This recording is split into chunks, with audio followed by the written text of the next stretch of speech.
What's up? What's up? What's up? Hello, my people. Top of the morning. It's Tshidi again. We're back with Peter. We're just waiting for Shaun to join us just now in a few minutes' time.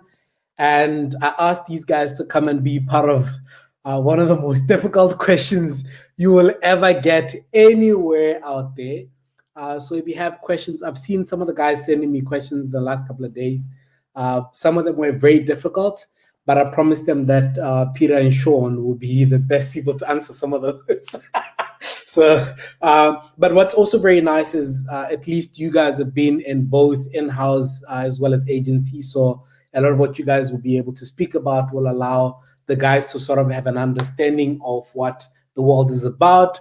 So if you're just about to join us, please join us now. We just went live in the next last minute or so. Don't miss out on the chance to come and ask as many questions as you want.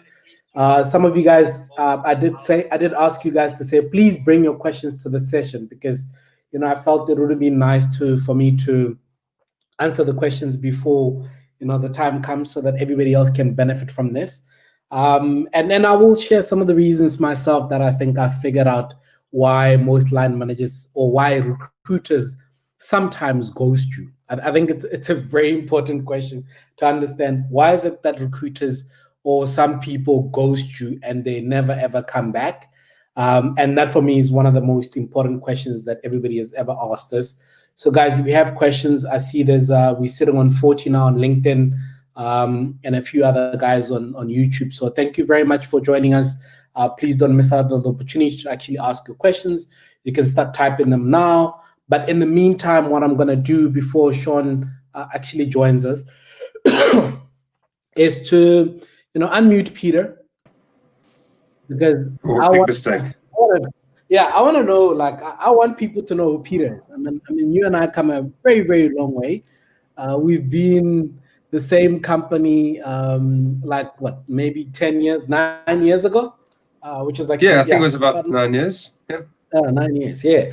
And we've been in the same circle, we've been in the same struggles for a very long time. So yeah, man, Peter, I think what would be very nice is if you can just literally tell people who Peter is, what you currently do. If you want to talk about your work, please do share some of your work. What do you do in your spare time? Because I think that's one of the things that we just spoke about now, which a lot of us are waiting for the time for it to come out. What does Peter do for, as a spare time? What do you do, bro? So yeah, I'm a professional IT recruiter essentially. I've been doing it for 12 years. I've been managing IT and sales teams, IT recruitment, not IT teams, for the last 7. And I currently work for a custom software consultancy called Dariel. It's based in Johannesburg. We mainly do full stack development. We solve some of the toughest problems. And quite often are called in to fix other people's mistakes. That makes my job pretty hard because I'm looking for special people, not only who can produce amazing code, but they're good at problem solving, they're optimists, etc., etc.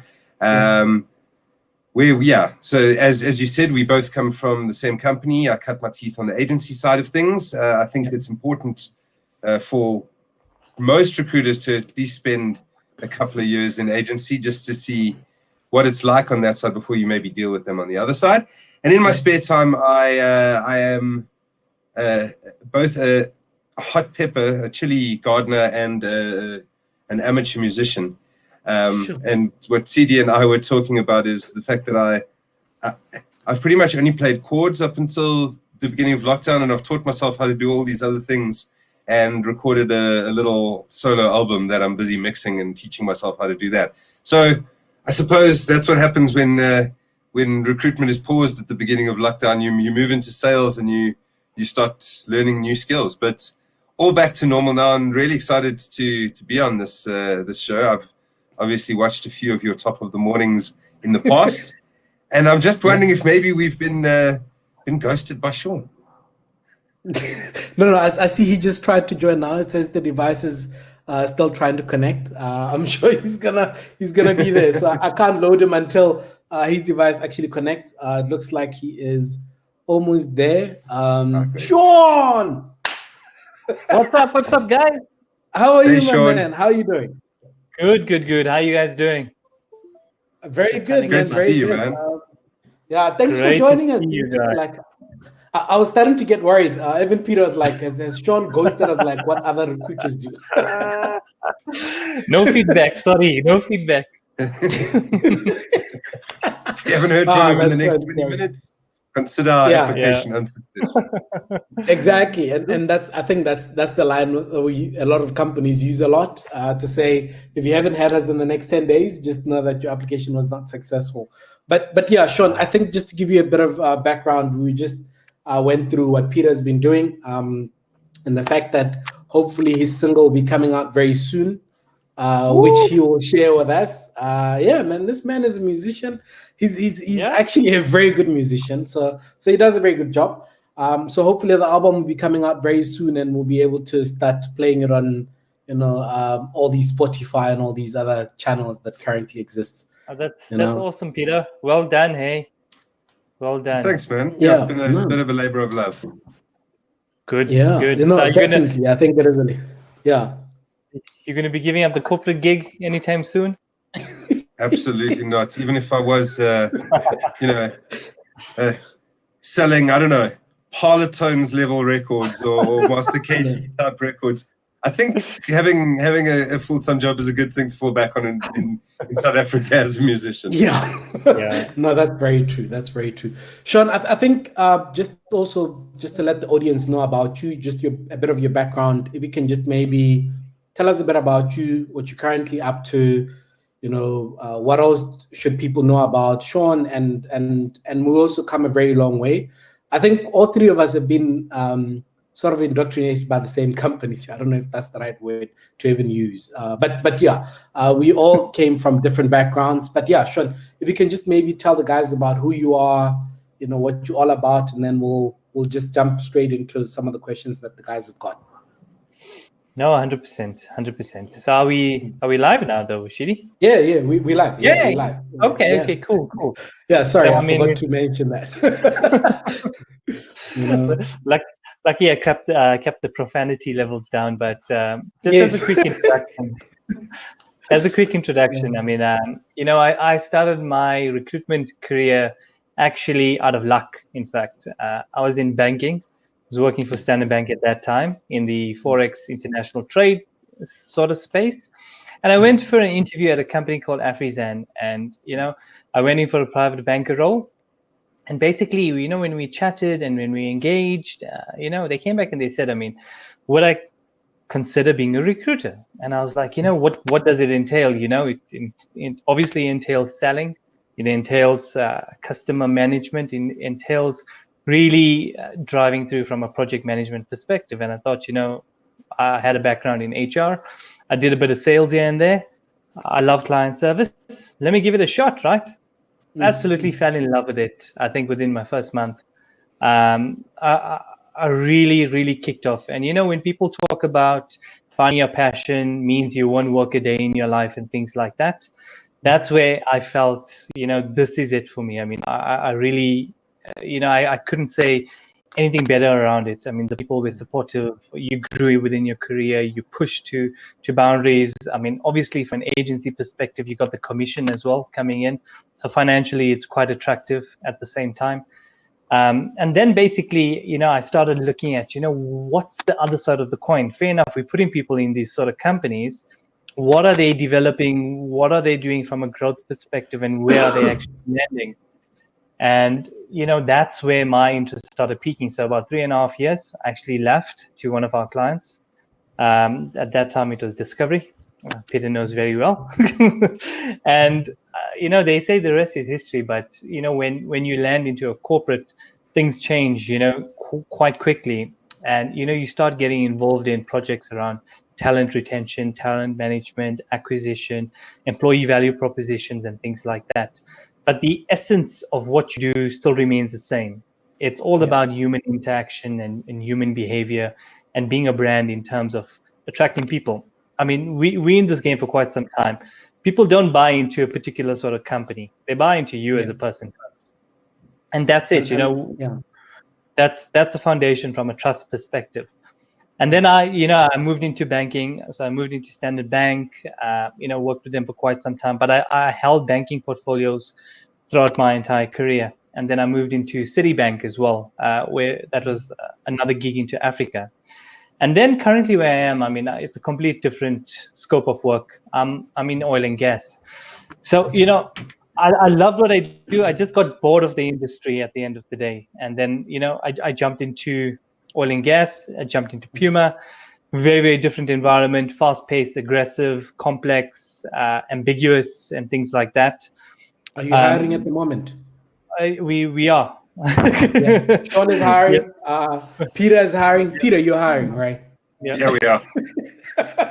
Yeah, I just had to throw you guys under that nice little, Good. Yeah. And then, recently I think I've hit the pinnacle in my career, and I've been promoted into global head of talent attraction. Looking after the Americas, looking after Europe, looking after Asia, looking after Africa, and at the end of the day, it's the same sort of mindset I had when I initially got into this sort of game. It's I'm here, and I find my purpose in serving people and getting people to the next level of what they need to do. And that's my sort of journey in this as well. And that's my sort of takeaway on that. Cool, man. Thanks a lot for that. Thanks, gentlemen, for actually sharing that. I think I'm just going to start with Peter, because one of the most interesting things about this topic that I decided for us to actually try and tackle was a lot of the times we all complain about being ghosted. Or we've seen times where recruiters actually ghost people. But before we jump into the ghosting part, I think there are some of the things that we do also as recruiters that I think we're also not doing to help ourselves, which is always very unfortunate, because we end up finding ourselves in a situation where we're a bit more embarrassing. I remember there was a post that you, Peter, once posted a while ago about the bad experiences that you've received, even from recruiters reaching out to try and get business from your side. What are some of the highlights to maybe one or two recruiters that might be watching this to say, from the basic piece of work and the piece of work that says you're professional, what are some of the things that these guys need to sort of understand and think about before they actually start reaching out to other companies? As a recruiter trying to do business with another business, trying to gain clients, you should at least know a little bit about them. Don't use the same generic cold call mail that you sent out 10 years ago. Find out a little bit about them, follow them. There's a couple of people that I've seen in the comments where I recognize their names. They haven't done business with me yet, but the fact they're engaging here, that be front of mind, create a presence, create a brand before you jump straight into the sell. Recruitment for too long has been that hard sell, specifically the agencies. That would be my first bit of advice for recruiters who are trying to speak to the right candidates. The first and easiest thing you can do is write a better job ad so that you don't waste your time or to waste anyone's time getting 250 unsuitable applicants that you then need to send those terrible responses to. Rather get 5 and one of those people you'd like to speak to. Yeah. Okay. No, that's fantastic. Shaun, you've been in the agency side. You now jumped into the the corporate side where you are now in-house and looking after a team globally from an in-house point of view. I think maybe let me just jump straight into this, because I know some of the guys will only be able to be with us for the next 20 minutes or in the next 30 minutes, is to say ghosting has been part of the recruitment game for a very, very long time. And I see there's a question from Jonas that's saying, recruiters normally ask for more than what you've done for the company or accomplishments as opposed to daily duties. Now, my question is, in an organization where one's ideas are not taken due to employee being junior or whatever reason it might be, do you talk about these ideas, or is there any other way in which you can play around with this? I think this also leads to the question of ghosting, because I think what normally happens is that the questions we always ask in interviews to say, tell me about your, and I think what this gentleman is trying to ask is to say, why is it that you're not asking me about the daily duties? Why is it important to speak about the person's just company accomplishments? And then maybe, Peter, you can also jump into that one, because I think it's a lot broader than just the way it's been asked. So if you can just maybe try and quickly tackle that before we jump into the ghosting part. Yeah, sure. Jonas, I mean, I'll give you one piece of advice. Doesn't matter what position you are in an organization, junior, middle, or senior, you can still take on a leadership role. And leadership is all about not only, making sure that your team succeeds, it's making sure everyone around you, your colleagues, people, your centers of influences and things like that. So, I mean, when looking at driving and implementing projects that are not actually being done, you have to look reflectively. I mean, what can you do to make people understand your point a bit better? Or they are not at the right sort of level to understand your sort of comprehension in terms of how you want your project or how you want to affect. Fine tuning and just ensuring that you understand people and really give them the sort of key ideas of what they want, be it from a cost factor, achievement factor, or even an accolade factor itself. And going back to ghosting, when a recruiter looks at your CV and when you invite it over for an interview, I mean, that data around your CV, around key responsibilities and things like that is essentially already done. The purpose of an interview at the end of the day is, to number one, verify and validate a lot of the information. It's to understand the synergy that you might have with the people that's, currently sitting around the table from a panel perspective. And it's to, socialize the culture aspects of the company as well. Do you fall in line in terms of what we can do or how can we work better together? Yeah. And these are the aspects that a sort of behavioral interview situational takes place. From all of that, what I've seen is that, when people walk away from an interview saying, no, I aced that interview, it was great, that's number one, a bad sign. You shouldn't feel like, everything is easy about it. I mean, you should have felt like, you've been tested and tried a bit more around that. And, from a personal perspective, personal reflection is highly important. You go back, you break it down, and there are times whereby, you say, I should have answered in this way. I should have given them this sort of example, but it's a bit too late in that particular regard.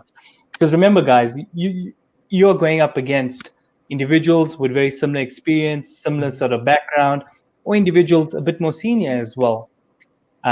So with that in mind, if we're looking at the feedback or the sort of ghosting aspect, is number one, the worst job of a recruiter is to call somebody and give them bad news. Nobody likes to give someone bad news. I'm not justifying why it's not done. But what I'm saying is that at the end of the day, agency recruiters are dealing with volume. They are talking to, I would say, multiple candidates day in, day out. It's possibly a timing issue. It's possibly,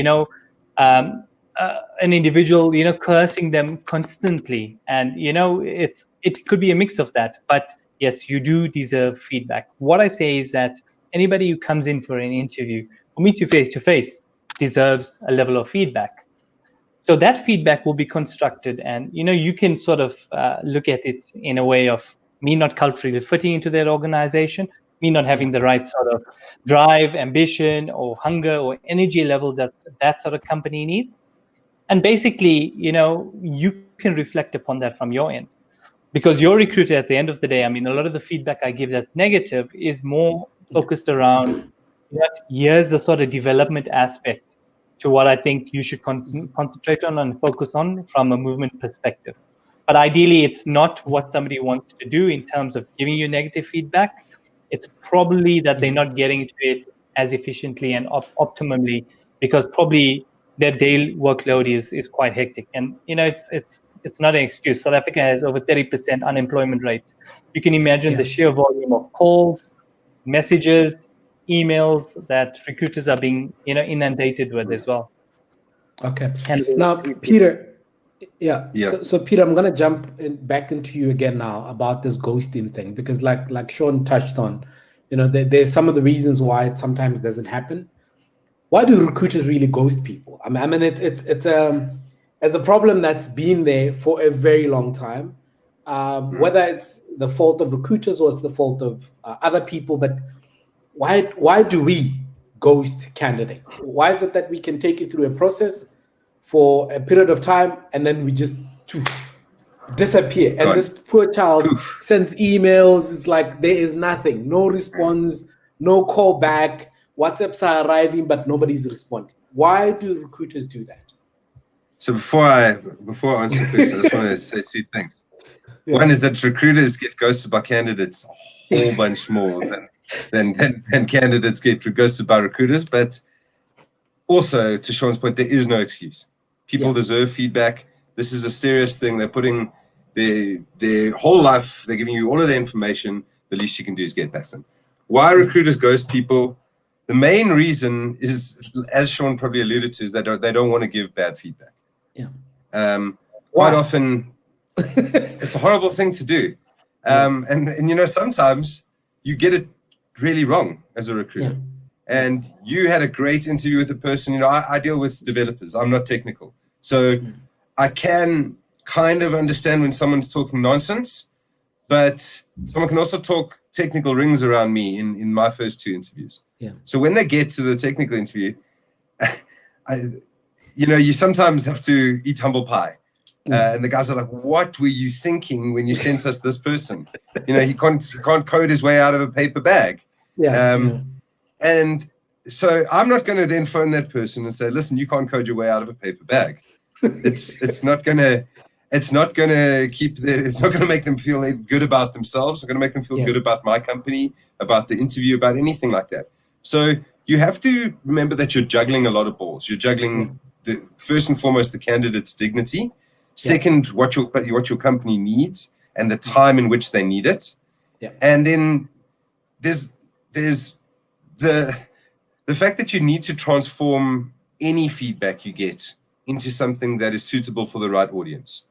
So a lot of the time you are not getting, in my experience in corporate, you struggle to get feedback from the hiring manager. And that's because the hiring manager is not incentivized to hire. They generally have a headcount target that maybe they're not in control of. You know, they didn't really want to interview this person, et cetera, et cetera. So there's multiple reasons why a hiring manager could be disenfranchised. And as a result, they don't really want to give you feedback. Or they're also very busy. Everyone's got deliverables. In this day and age, everyone's doing, you know, like two people's jobs. So that's where it can start, is how do you give this person is a moron? How do I tell that person that I think isn't a moron that they are a moron? So maybe you take some time to find out what you're going to say to that person, and they slip your mind because you do have a huge workload. Shaun mentioned there's a huge unemployment rate, and it's a big problem specifically in the youth in South Africa. So, you know, I personally spent at least 3 months of this year working solely on graduate recruitment, which is not my job. You know, and there it was a lot of saying no to people. We had 1,800 applicants for 18 positions. So it's emotionally there's a huge emotional burden. But there's also because people may have biases and agendas and distractions. You know, a lot of people and a lot of interviewers aren't equipped to know that they have unconscious biases to or against people. Maybe it's the school that they went to. Maybe it's the degree. I saw a question about recruiters asking for 10 years of experience in 8-year-old technology. That's simply because the recruiters won't know how old the tech. Well, they should. There's multiple websites now where you can find it, but they don't know the minutiae of the jobs they're recruiting for. I've never been a banker. I've never been a developer. I've never been a business analyst, but I've placed lots of those people. I can kind of tell you what they do. I can't do it. So it's hard for a recruiter to match all of that up and deal with the workload they get. However, the main reason why recruiters ghost people is because they feel bad and maybe they're bad at their jobs. Those are my two reasons. Okay.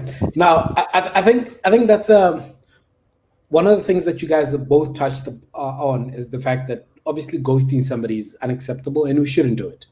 And it's one of those things that needs to stop from a recruitment point of view. But I think one of the other key elements that I wanted to just highlight is a lot of the times we also as recruiters get feedback from line managers.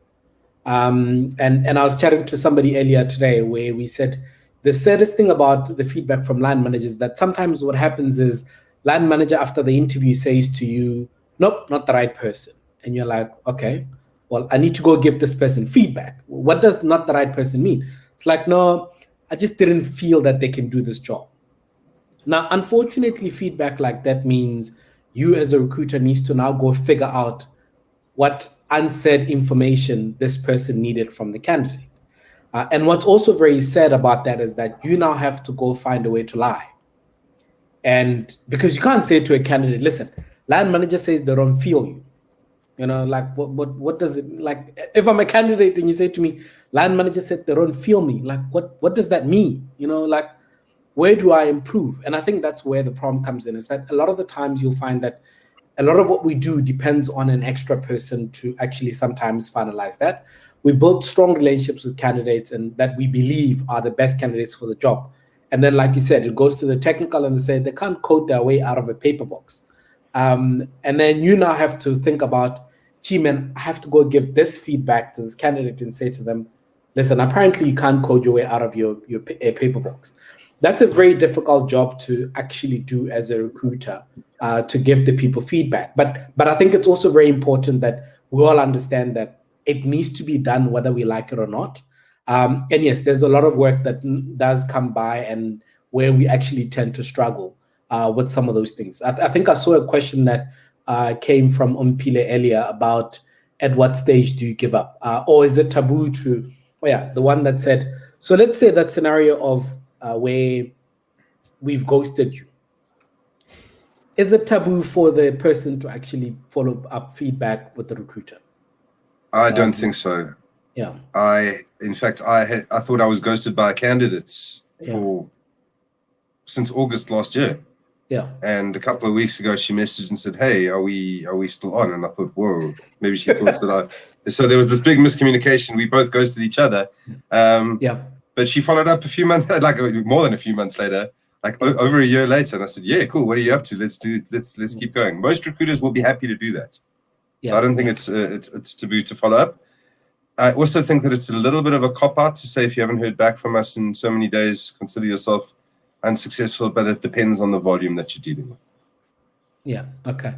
And then Shaun, maybe just on the same question is to say, now that we're saying it's okay to actually ask to say, guys, follow up, like how best can people approach it? Because I think that's the other thing where we've now said, cool, you should follow up if somebody's ghosted you and say to them, hey, listen, like what would be the best way you can advise them to reach out back to you to say, listen, I hope you haven't forgotten me? Because I think that's where the problem comes in, is that some people know that they have to do it, but they don't know how they need to do it. Do they WhatsApp you? Do they SMS you? Do they call you? Do they email you?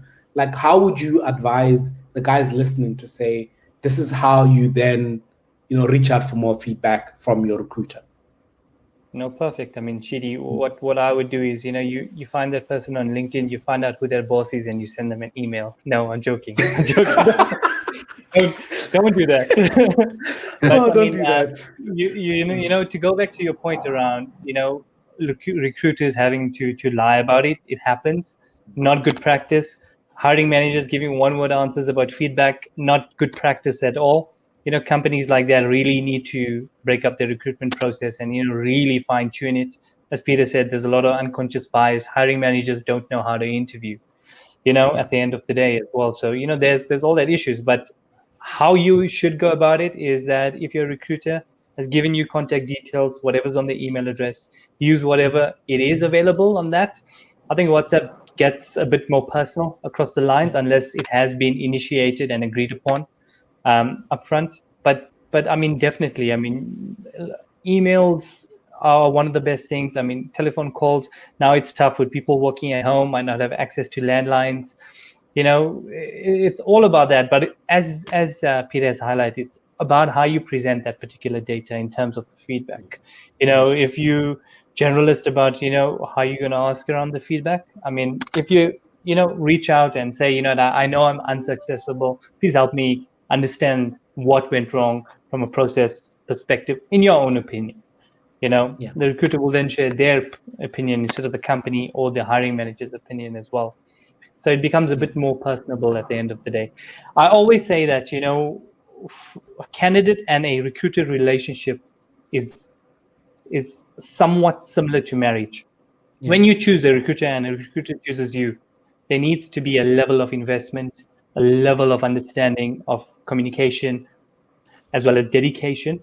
And if you're dealing with a recruiter that only pops you an email now and then, I've got this job, interested, you got this, interested, where they don't really try to understand your career ambitions, what you want to do out of life, where you want to grow and things like that, then it's not the right approach from an engagement perspective. Then you shall expect what you basically give in that particular manner as well.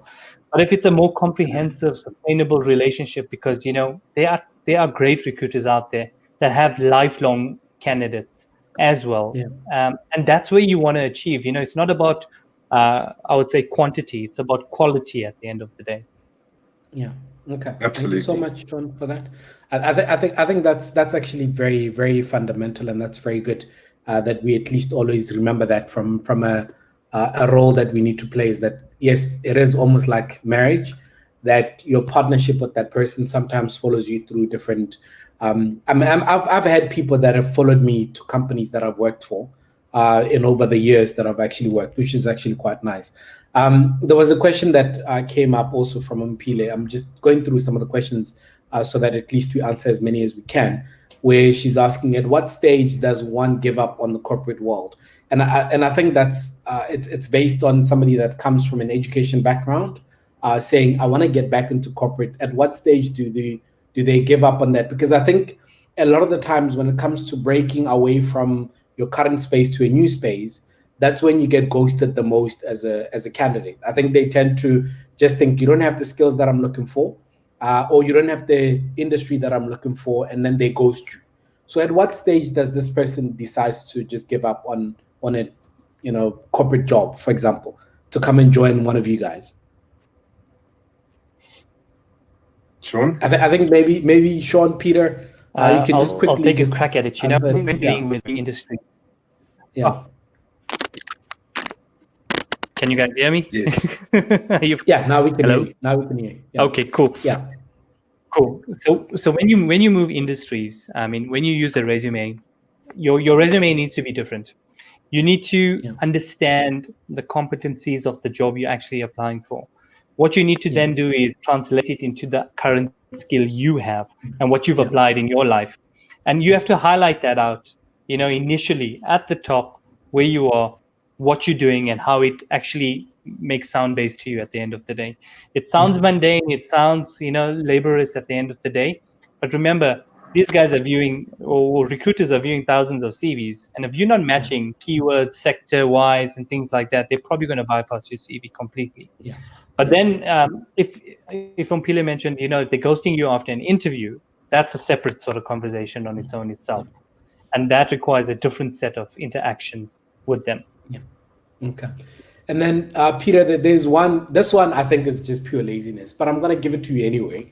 Why do recruiters look for candidates with 10 years experience for a specific technology, but that technology is only 8 years old?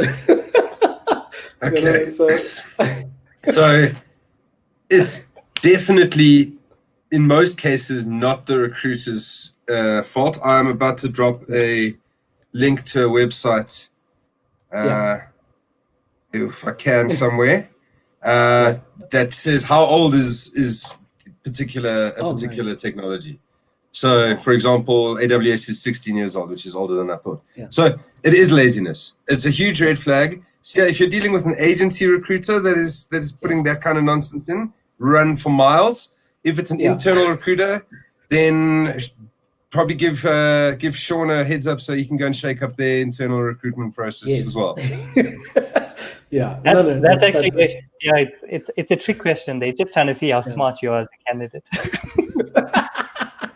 I do think if sometimes we don't even know how old the technology is. I do also think sometimes you'll find that it comes from the line manager just saying, hey, listen, this is how many years I want. And then you find out that actually, no, that technology later is not even that old. But the line manager has thrown it out there and said, this is what they need. And I think this one is just something that we've already covered on from Matlati that says, they were told that they'll get feedback within a week. And weeks on, they haven't heard back from the recruiter, and they promised So Batlati, as we said earlier, it's okay to follow up if you still don't get any feedback. Sometimes you also need to decide whether it's the company that you want to work with, or if you might as well just cut your losses and let go. But like we keep on saying, it is still not right that actually still happened. I'm gonna share this this website that Peter just spoke about, guys, so that everybody's got sight of it and they can see what is available. I'll share it on the links now. Just share it now. So, but yeah, if you haven't heard back, the ghosting is one of the things that we're actually looking at from that side. And then the other question that comes up, it says, from a recruiter's perspective, is it advisable to leave your career to explore avenues, example, running your own business, then return, or does it reflect badly on your CV? Because I think, like, you'll find that a lot of the things, even though we still speaking about ghosting, a lot of people are worried to jump into running their own business because they're thinking, gee, man, I'm going to go run my own business and then come back and Shaun is not going to want to speak to me. Is it something that they should be worried about? So generally, no. I think that entrepreneurial spirit is something that is quite desirable in the modern workspace, no matter what you do. But this almost relates back to a previous question, is that when you do move into a new sector, so for example, when I moved out of agency recruitment into internal recruitment, it's very difficult for me to move back into agency recruitment because of the way that agency recruitment is remunerated. Likewise, it's sometimes very difficult for someone to move from owning a business where they are their own boss, it's maybe been a semi-successful business and they've seen great returns, into a salaried position where they have less say, where they've got less power over their earnings. So I don't think it should be viewed as a negative, especially going into your own kind of thing. Yeah. But you do need to think about it and understand if you're moving back into a different sector, what are the requirements of that sector, and do you still have the competencies, and has your life moved on? Yeah. Okay. I think maybe before you drop the mic, here's another one that comes up, and I think both of you guys can maybe quickly answer this one, is to say, do you avoid giving certain feedback, maybe because you know the candidate very well, that they're going to disagree with the feedback that you've given? Because that's the other thing. I mean, have you ever had a situation where you give somebody feedback, because we normally give the most politically correct feedback, and maybe Shaun, you can, or Peter, because I always know that I'm gonna push you on this side. Peter, if you can answer for me, why do we give very politically correct feedback to candidates instead of just saying to them, listen, you really were horrible in the interview? Why do we not give that feedback first of all? And then secondly, we'll then talk to this one where, like, I think it's Sian, I don't know, sorry if I pronounced your name wrong, where he's asking to say, do you avoid giving certain feedback because you've had a situation where a candidate disagrees with you and says, no, I want a second chance, I think you got it wrong. So, yeah. I think that's the main reason for giving the generic feedback, besides obviously, providing the filter that you need to between the actual hiring manager's feedback, which can be harsh, and a valid reason for regret. Yeah. Because someone saying that guy was an arrogant swear word is not a valid reason to regret him. Yeah, that's true. And there is actually a guy who has disagreed with me, even though I found him to be arrogant, and he disagreed with me about something technical. I said, cool, well, then I'll give you a second chance. And the technical feedback was exactly the same. Every time I have given someone a second chance, I've gotten, well, in my current role, I've gotten the same feedback again. Okay. So if someone's going to be super pushy and fail twice, you're definitely going to remember them if they apply again. Yeah. If someone takes the feedback and works on it and then comes back in 6 months, you're going to remember them as well, but for a more positive reason, I think. Yeah. I don't know, Shaun, are you in agreement there? Yeah, I think there's been numerous occasions where I had people, really say the feedback is not true. Yeah. Basically, no, that's not me, what I've come to understand is that, people go through different phases in lives. In that particular sense, it could be life events, it could be themselves, it could be an attitude aspect as well. And people have the opportunity to change. So number one, I would not hold it against them further down the line. Each new chance is an opportunity to represent yourself. But in life, I always say we've only got one chance to make a sort of first impression. Yeah. And we have to do that quite well. And that's Yeah. why, that training, that interview skills development, the way you brand and market yourself is, exceptionally important, as well as your technical skills, your soft skills versus that. So I would agree with Peter in that particular sense that, that's the reason why you have panel members, in an interview. It's for people, Yeah. if you say the same thing throughout it from a few different people, then normally it's going to be true at the end of the day. Yeah. Okay. No, that's true. So guys, I think the feedback is always a very tricky one. It comes in so many different formats, and yes, we sometimes politically correct with our feedback also because people are scared of being taken to the CCMA for what could be assumed as discriminatory feedback. So that's one of the reasons why it's normally very politically correct, and that's where the fear comes from. And in most cases, you'll get this very generic to say we found a stronger candidate. Which is not necessarily or exactly what the candidate wants to hear. But there's been candidates that, you can be candid enough with them to say, listen, in this, you didn't come out the right way. You were fidgety. You were just not yourself. I know you better, and I've worked with you before. I've represented you before. But today, this is how you came across. And then there are candidates that you just end up just giving this politically correct answer. And it's not because they're horrible people, but it's because sometimes you avoid just being taken to the CCMA to go answer as to what was perceived by the candidate as discriminatory. And then Sia says, if a recruiter doesn't want to give feedback, they can say they won't. If they don't respond by X number of days, the candidate should know that they're not successful.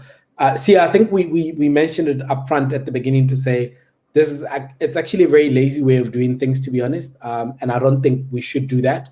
But also, I must explain that feedback comes in two different formats. Number one is you could actually be applying, and then you get feedback that says you've been declined before you even went to an interview.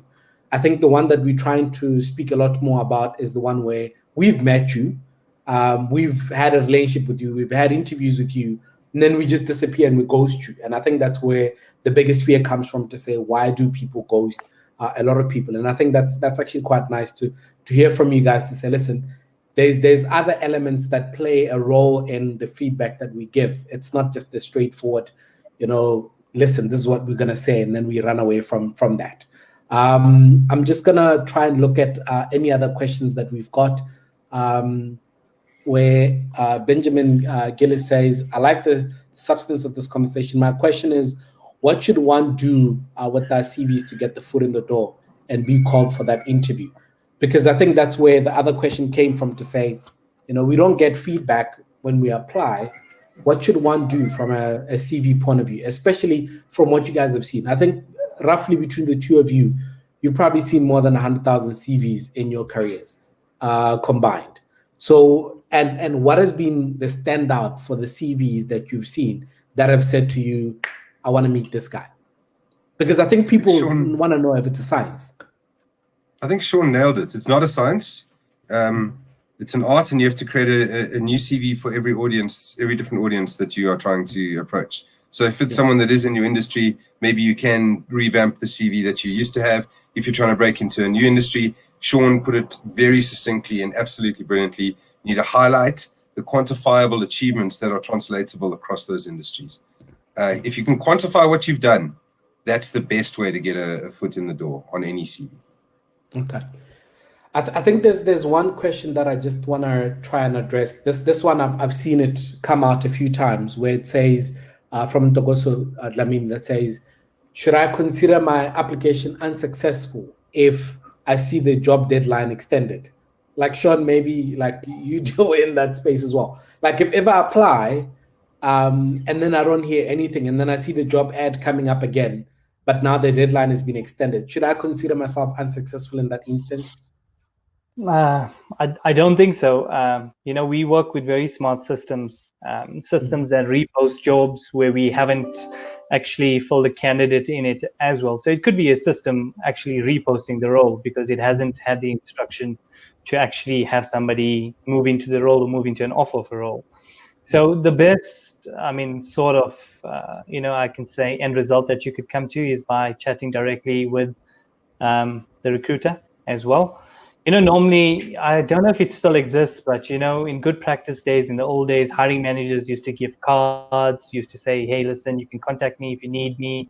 So, I would say really use that opportunity at the end of the day. I mean, you're looking at a synergy for them. After an interview, drop them a note. LinkedIn, I don't think Facebook, because it's not very professional. LinkedIn, drop them a note. They'll acknowledge it. If they acknowledge it, then they obviously have noted you as well. And exchange details. And, if you fail with the recruiter, that would be the sort of the next point of call as well. And it's also about developing that relationship at the end of the day. Yeah. Okay. And then Peter, I think this one is nice and juicy for you, which says, do recruiters post jobs that are already filled by other people? Like, do we do it just so that we pretend that we've looked outside?